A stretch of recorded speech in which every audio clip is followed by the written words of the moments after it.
Nós da Confidecor desejamos te facilitar um conjunto de soluções à sua medida, como seguros de responsabilidade civil, planos de saúde familiares e empresariais,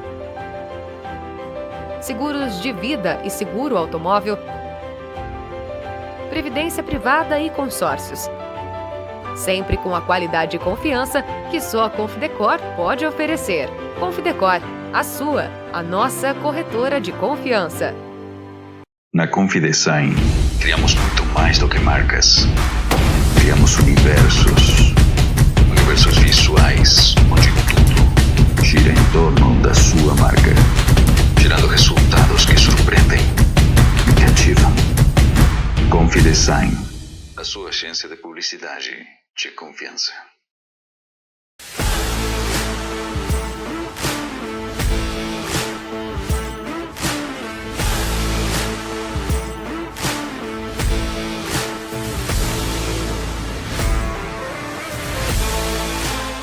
Estamos aqui no Congresso de Hormonologia 2026 e agora mais uma baiana aqui no nosso estúdio, doutora Jennifer Fonseca. Muito obrigado por aceitar o nosso convite.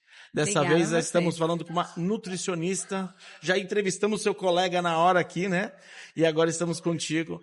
Mas antes de entrar um pouco sobre os tratamentos que você realiza no seu consultório, sobre as indicações, o trabalho de nutrólogo que você faz ali, eu queria saber um pouco de você. O que te motivou a querer ser nutricionista? Então, Jair, eu escolhi a nutrição aos 17 anos, porque eu vivi isso, eu já fui, antes de decidir o que eu queria, eu já tinha ido para algumas nutricionistas, eu tinha problema com sobrepeso, obesidade, então eu queria entender mais profundo, né, o porquê que eu não conseguia emagrecer, o porquê que era tão difícil, né, essa relação com a comida. A gente está feliz, come, está triste, come, a comida resgata sentimentos, a comida é cultural, faz parte do contexto social. Sim. Então eu queria entender mais profundo, porque tem pessoas que têm uma dificuldade muito grande de perder peso, de engravidar, de controlar a glicemia. E o meu objetivo na nutrição foi transformar vidas. Sim. Desde quando eu entrei na faculdade... Você transformou a sua, né? Exatamente. Quando eu decidi fazer nutrição, eu falei que o meu propósito era transformar a vida das pessoas através da alimentação.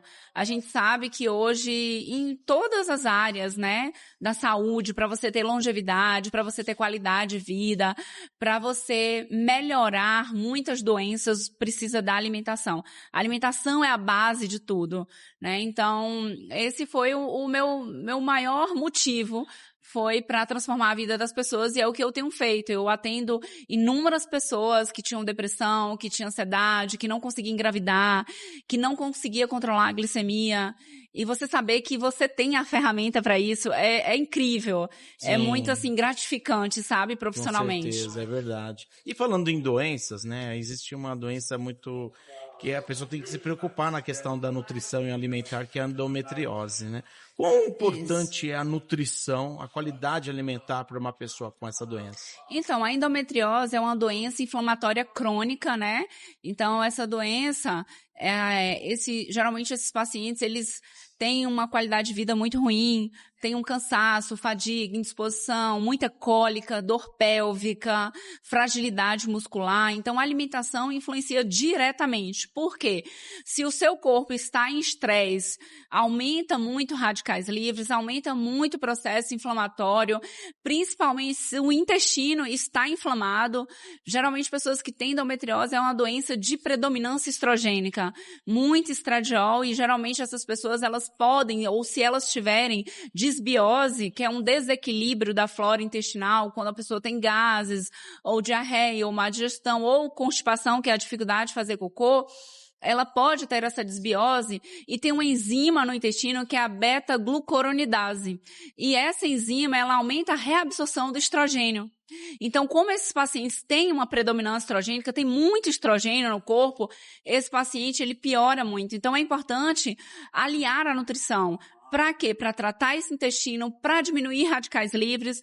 O que diminui radicais livres? Radicais livres, antes de falar o que diminui, são são espécies radioativas de oxigênio que gera processo inflamatório. Então, quando tem muito radical livre, a gente precisa eliminar esse radical livre. Por quê? Porque esse radical livre em excesso no corpo aumenta esse tecido. A endometriose começa a crescer um tecido fora da cavidade uterina. E esse tecido vai para o intestino, vai para o reto. Às vezes, o paciente piora muito. Então, para diminuir esses radicais livres, é importante a suplementação de vitaminas. Por exemplo, a vitamina D diminui cólica, então a vitamina D, o ideal aí está acima de 50, a vitamina B12 acima de 500, vitamina C, que é um potente antioxidante, acima de 1, o resveratrol também é muito importante, o resveratrol, e onde tem o resveratrol tem na uva, as crucíferas, né, brócolis, couve-flor, repolho, diminui a enzima aromatase. A aromatase é uma enzima que converte a testosterona em estrogênio. Então, a gente usa o quê? Brócolis, couve-flor, repolho, o chá verde também. O chá verde tem a epitogalocatequinas, que vai agir ali na enzima aromatase e é antioxidante. Então, se a gente diminui um pouco a ação dessa enzima, não tem tanta conversão em estrogênio. Quando aumenta muito esse estrogênio, essa mulher ela começa a menstruar muito, essa mulher ela começa a ter irritabilidade, sintomas depressivos. Então eu uso também a quercetina, que está na casca da cebola. Uau, interessante. A quercetina. Ninguém consome, né? Poucos consomem. Exatamente. Né? Você pode fazer a farinha da casca da cebola. Você pega a casca da cebola, higieniza, bota para secar um pouquinho, bota no forno, depois bate no liquidificador. Dá uma desidratada, Dá uma desidratada. Aí ele vira um pozinho ali. Isso. Aí essa quercetina, ela diminui a aromatase. Ela ajuda a diminuir a ação dessa enzima, porque essa enzima ela tá ali atuando muito. Então, utilizo também aí o ômega 3 para esses pacientes. Então, assim, a nutrição é fundamental. Às vezes eu até tenho pacientes que não estão menstruando, porque a indicação, a maioria dos médicos, né, faz bloqueio da menstruação. Porque essa paciente ela tem uma qualidade de vida muito ruim quando ela menstrua, quando tem endometriose. Então, às vezes... É recomendado, então, dar uma fazer pausa o bloqueio. Fazer o bloqueio. Geralmente o bloqueio. Aí temos hoje alguns anticoncepcionais. Eu não sou muito a favor de alguns anticoncepcionais, mas às vezes o médico só tem essa ferramenta, né? E eu super respeito.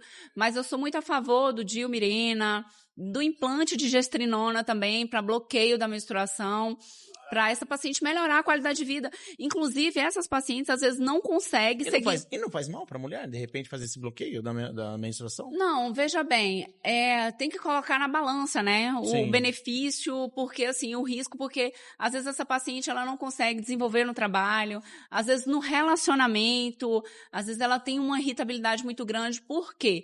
Porque quando, na verdade, o nosso corpo não pode ter nem o excesso e nem a falta de hormônio. Certo. Então, tem que ter um equilíbrio. E aí, o que acontece? Geralmente, essas pacientes, elas têm quedas hormonais bruscas. O estradiol, por exemplo, a gente tem 3 estrogênios. O estradiol, estrona e estriol. Então, o estradiol é um dos estrogênios que aumenta mais uma enzima chamada triptofano hidroxilase. E essa enzima, ela forma serotonina.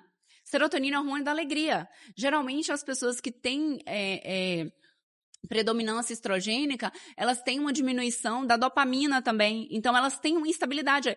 Às vezes, o psiquiatra dá até diagnóstico de bipolaridade, de transtorno, de ansiedade, e é só uma questão hormonal ali, que é uma endometriose, que é uma adenomiose, que é um mioma. Isso é mais a mulher que tem, o homem não tem isso. Não, endometriose, adenomiose e mioma são doenças de predominância estrogênica. Certo. Então, essas pacientes, elas não conseguem, para você seguir uma dieta, o que isso tem a ver com a nutricionista, com a nutrição? Tudo a ver.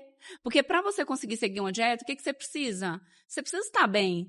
Porque para você ter domínio, para você ter controle sobre o alimento, você precisa estar bem. Se você não estiver bem, você não vai conseguir ver um pão ali e dizer, pão, eu não posso te comer agora. Pizza, eu não posso te comer agora. A gente sabe que quem está em processo de emagrecimento precisa renunciar um pouco por um tempo, até para poder depois poder comer aquilo com equilíbrio e com moderação. Então, até chegar nessa fase, essa paciente, ela já teve ali várias compulsões alimentares. Então, na fase folicular, ovulatória, fase lútea, então ela produz muito estrogênio. Quando vai mudar de fase, despenca esses hormônios, ela fica muito instável. Por exemplo, às vezes a pessoa está bem aqui agora, passa 10 minutos, ela já não está mais bem. E aí, muitas das vezes, começa a entrar com um antidepressivo, um ansiolítico, né, para melhorar aí um pouco a ansiedade. E aí gera outras complicações, por exemplo, alguns ansiolíticos diminuem aí a testosterona, bloqueia receptores de testosterona, essa mulher perde o libido. Então, acaba gerando um conflito no casamento, enfim, uma cascata de problemas. E isso tudo implica no controle e domínio, porque quando você não está bem, você não consegue ver uma comida ali e ter controle sobre ela. Come por ansiedade. Come por ansiedade. A maioria das pessoas. Entendi. Interessante. E no caso, a gente sabe que quem te procura, no caso de emagrecimento, são aquelas pessoas, as mulheres que estão na perimenopausa ou própria menopausa. Primeiramente, é interessante entender esses períodos, qual que é a diferença entre elas. Isso. Então, a perimenopausa é o período que antecede a menopausa 10 anos antes. A menopausa é a falência dos ovários. Então, quando a mulher ela tem um aumento do FSH-LH, um estradiol baixo e 1 ano sem menstruar. É uma mulher já na menopausa. Só que a menopausa é só uma data de aniversário. Ela passa por 10 anos até chegar nesse aniversário. Só que os sintomas é uma lista de 76 sintomas. Ansiedade, cansaço, fadiga, indisposição, insônia, dificuldade de pegar no sono, dores musculares, irritabilidade, enfim, vários sintomas, até zumbido tem relação. E aí o que acontece? Essa mulher ela passa por 10 anos, ela já começa a sentir esses sintomas. Por exemplo, uma diquinha muito que funciona é perguntar à mãe com quantos anos ela menopausou. Porque quais são os fatores que levam a uma perimenopausa? Fatores genéticos, né, fatores ambientais, como essa pessoa vive, ela come muito errado, muito industrializado, algumas doenças sistêmicas também que pode levar à perimenopausa mais precoce. E aí o seguinte, perguntar à mãe, você menopausou com quantos anos? Por exemplo, se a mãe menopausou com 48, ela entrou na perimenopausa com 38. Sim. E às vezes os médicos acham que, às vezes alguns profissionais, né, acham que a menopausa, que é só para começar o tratamento, só quando entra na menopausa. E já é muito, essa pessoa já está tomando antidepressivo, ansiolítico, remédio para dormir. E aí, dificilmente essa pessoa, ela vai ser uma pessoa que não tenha gatilhos psicossomáticos para levar a uma depressão e às vezes confunde, porque assim, tem gatilhos psicossomáticos e tem gatilhos hormonais. Então, a pessoa só vai conseguir entender que tem alguma coisa estranha comigo se ela for uma pessoa muito bem resolvida em todas as áreas da vida dela, familiar, emocional, área da saúde, área profissional, enfim. Se ela tem todas as áreas bem resolvidas, ela começa a ter depressão, ansiedade, o que está acontecendo comigo? Ela vai achar estranho. Agora, se ela tem um problema no casamento, se ela tem um conflito no trabalho, Sim. E aí ela vai para um profissional e o médico pode dizer assim, um profissional pode dizer, você está com depressão mesmo, você está com ansiedade, essa medicação aqui. E às vezes não investiga. Investiga se tem os 2 ovários, com quantos anos a mãe menopausou. Porque, assim, na perimenopausa é muito difícil diagnosticar. Ela nem sabe, ela não tem essa informação, né? Ou ela tem como buscar com a mãe, né? Não, mas assim, ela não sabe, ela não sabe. Acessa a informação mesmo. Por exemplo, no meu atendimento nutricional, eu pergunto todas essas questões. Se tem ressecamento vaginal, que é uma clínica de falta de estradiol. Só que quando faz os exames de sangue, vai dar normal. Porque os hormônios são cíclicos. Imagina você numa montanha-russa. Você está lá em cima, no meio e embaixo. Qual foto você prefere? São 3 cenários diferentes. É verdade. Então, a mulher é isso, fase folicular, ovulatória, fase lútea. Então, o profissional médico, o nutricionista que olha o exame para avaliar a perimenopausa, fuja dele. Fuja dele porque ele não está sabendo avaliar. É totalmente clínico o que sente. Por exemplo, acordar no meio da noite pode ser falta de estradiol, porque o estradiol forma serotonina, melatonina, qualidade do sono, dificuldade de pegar no sono, falta de progesterona. Progesterona induz GABA. GABA é um neurotransmissor que vai diminuir os hormônios excitatórios, cortisol, por exemplo. Inclusive homens. Eu atendo muitos pacientes homens que têm hipogonadismo. Então, e muitas das vezes... Eu trabalho com infertilidade também, muitas das vezes, excesso de toxinas. Os homens que são plantonistas, A melatonina é um dos maiores potentes antioxidantes, tanto do ovário quanto das células de Leydig, que as células de Leydig são responsáveis pela produção da testosterona. Testosterona, juntamente com FSH, estimula a produção estimula a espermogênese, estimula a célula de Sertoli. E aí, às vezes, essa pessoa que é plantonista, tem pouca melatonina no corpo, o homem, ou às vezes toxinas, alumínio, chumbo, mercúrio, arsênio, por exemplo, usa muito medicamento. Tô com dor de cabeça, toma medicamento. Tô com isso, toma outro medicamento. Essas toxinas são substâncias que nós não metabolizamos e vai para os testículos. E aí diminui a testosterona. Porque a mesma enzima que faz detoxificação, que é a enzima P450, é a mesma enzima que forma a testosterona, é a mesma enzima que forma estradiol na mulher. Então, às vezes, é excesso de toxinas que está no corpo. Interessante. E no caso, doutora, o uso de Zerpati de Monjaro, a gente percebe que muitos pacientes estão tomando, estão seguindo as recomendações médicas, mas de repente chega e não consegue mais emagrecer. Por que isso acontece? Veja bem, muitas pessoas acabam entrando, né? Muitas pessoas que utilizam a antizerpatida acabam entrando naquele efeito platô, que é a dificuldade de perder peso. Essa pessoa geralmente já perdeu 20 quilos, já perdeu 30 quilos, mas empacou no peso que não consegue sair. Muitas das vezes, essa pessoa, porque quando você está com sobrepeso e obesidade, as toxinas, o que são toxinas? São substâncias que nós não metabolizamos. Então, por exemplo, você come um alimento que tem conservante edulcorante, a toxina, seu corpo precisa eliminar isso. Um medicamento que utiliza toxinas. Essas toxinas, elas ficam dentro das células adiposas, células de gordura. Então, vamos imaginar, você tem uma célula de gordura, você está com sobrepeso, não emagreceu ainda, sua célula de gordura está cheia de toxinas. Quando você emagrece, todas essas toxinas vão para a corrente sanguínea. Vão para a corrente sanguínea, precisa acontecer um processo de biotransformação. O que é isso? O seu corpo precisa eliminar essas toxinas. Só que você concorda comigo, essa pessoa perdeu 20 quilos, 30 quilos em 3, 4 meses, 6 meses.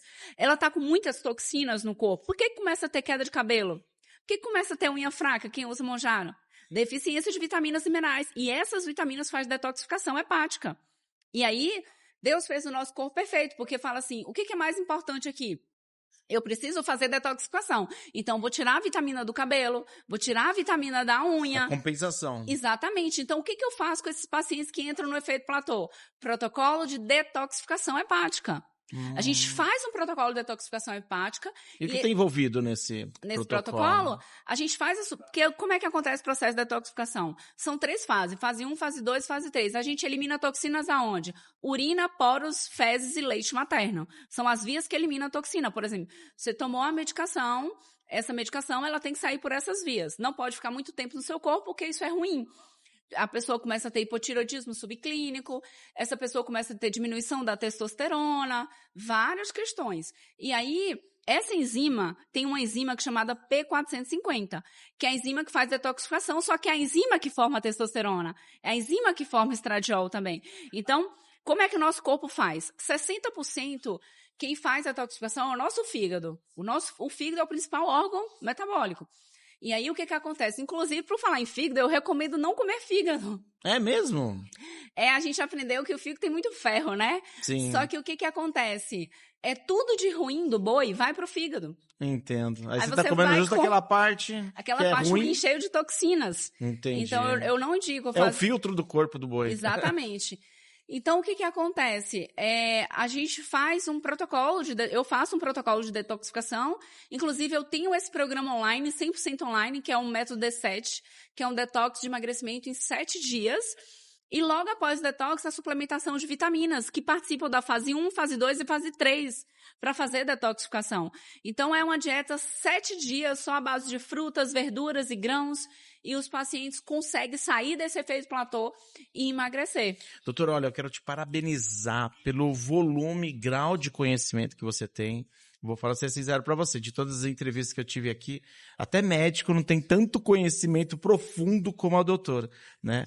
que é nutricionista, mas que tem uma bagagem aí que poderia ser tranquilamente chamada de doutora mesmo, porque a sua dedicação é fantástica. Obrigada. Se estivesse mais próximo da minha casa ali, eu com certeza iria querer consultar contigo. Você faz consulta online? Faço consulta online também. Então de repente, quem sabe a gente pode se consultar. Vou para a Bahia agora, lá em Valença. Pois é, pode ir.